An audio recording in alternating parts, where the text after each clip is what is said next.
Bradsok, ang akong pangutana, Bradsok, bahin niining Santo Papa, usa ka magsusupak, matud pa sa mga kaigsuuna natong mga kining mga kaatbang nato sa pagtuo, kining mga protestante, Bradsok.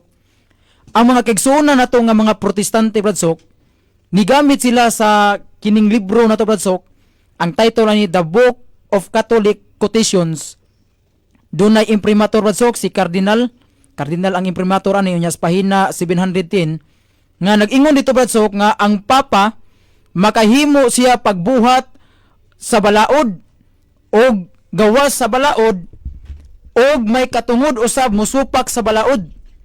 Matod pa dinhi, Bradsok, sa atong libro nga gigamit po nis mga protestante nga ang atong Santo Papa may katungod muhimo sa balaod, unya may katungod pud musupak sa balaod.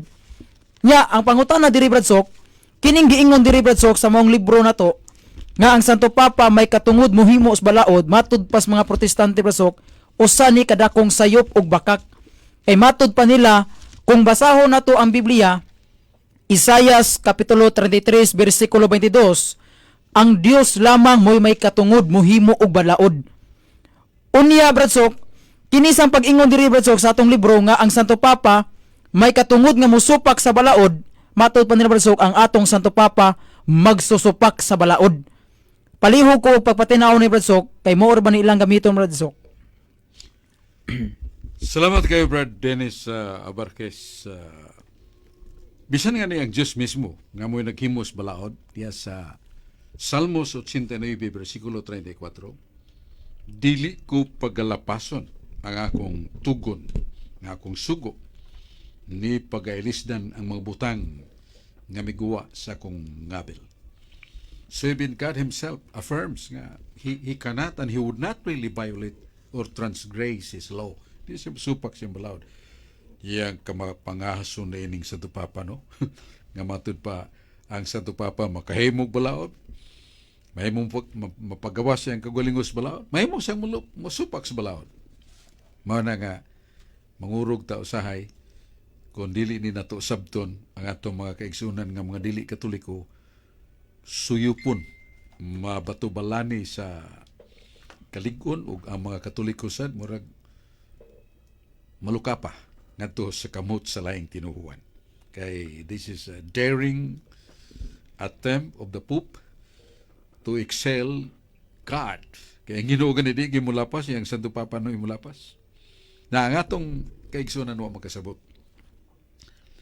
Munang na sa Judas Tadeo 1:9-10, doon ay lanatin na damnon could non intelligent.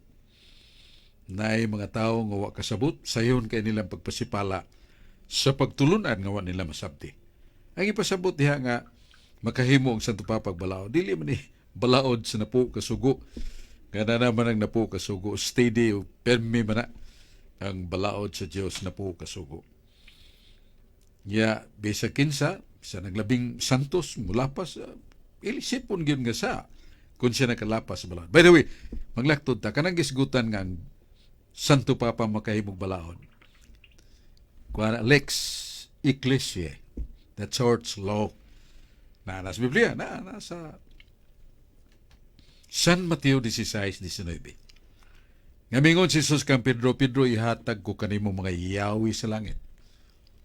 Unsa gani imong gapuson sa yuta maginapo sa langit, unsa imong hubaran sa yuta madubaran sa langit. Authority that the Pope himself can bind, meaning can give the obligation to the faithful. Marang lex o lex ecclesia. Yato pa balaod sa simbahan. Nanas Biblia na. Nasa buhat sa mga apostoles 16:14, ug ang mga apostoles na nagtawag sa mga pangulo sa mga lungsod, mga kadagkuan sa mga community base, aron magtigom. Ug sa nagtigom sila, naghimo silang mga balaod.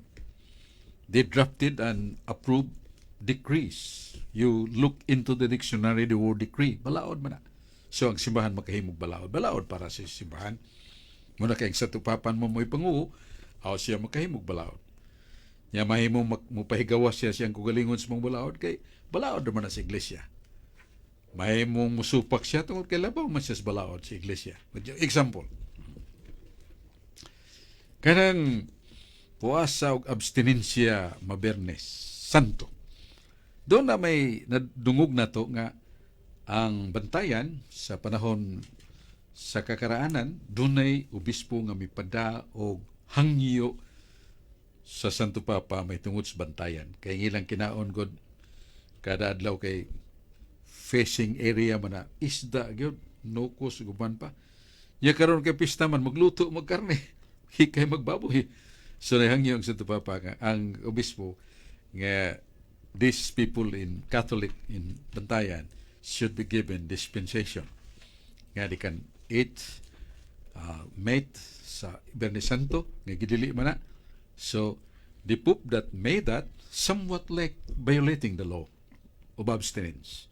Yeah, the people who ate meat during the Good Friday sa Bantayan, murag nakaingon na nakasasad, pero because of the authority of the Pope. So muna ibot ipasabot nga ang Santo Papa makahimo pagawas siyang kagalingon o paglapas sa balaod with his own authority of dispensation. Katong ingon ni Jesus, ang imong hubaran sa yuta, may hubaran sa langit. Bot sabot ang imong lugakan, imong hatagan o kagayunan sa dili, isipon nga sala kung sila naghimo ni ini sa gidili sa Biyernes Santo nga pagkaon o karne. That is the authority within the bounds of Christ's tasking Peter to have that power. So wala lang masabti. Manang sakto nang ingon ni Judas Tadeo nga damnon kod non intelligon sa iyon kay baba manampalas sa pagtulunan sa Iglesia Katolika kay wa man sila may bao unsay pasabot. Dili na balahod. Dili na kay balahod sa napo kasugo lapason sa Santo Papa. Yawa ka sa Santo Papa. Dili na. The church law. Lex Ecclesia, the church law. Kay Santo Papa may magbubuot, makahimo siya niya. Palitan doon ay dapit nga kining mangayo gyud nga kining sa kalugar nga kaniadto lingua latina gyud ang misa, pero ang mga tao mingon naanad mami nining pagpaminaw gyud masabot na mong pinulungan. Mahimo ba Santo Papa nga magmisa mi dire pinulungan namo? Yes, but that is violation of what is that the norm of the Mass. During the Mass must be using the Latina lingua. So that is somewhat violation of that law. Pero ang Santo Papa niyo mahimo. Oh, so sila kasa kay the Pope is above this lex legis. Mao ni nga ito'y katubag sa pangutana. Ato labas iluon ka ng wa makasabot niya na. Munang kinahanglan nato ang katinawan sa pagtulunan sa Ginoo. Daghang salamat Brad Sok sa pagpatinaw nimo sa akong pangutana Brad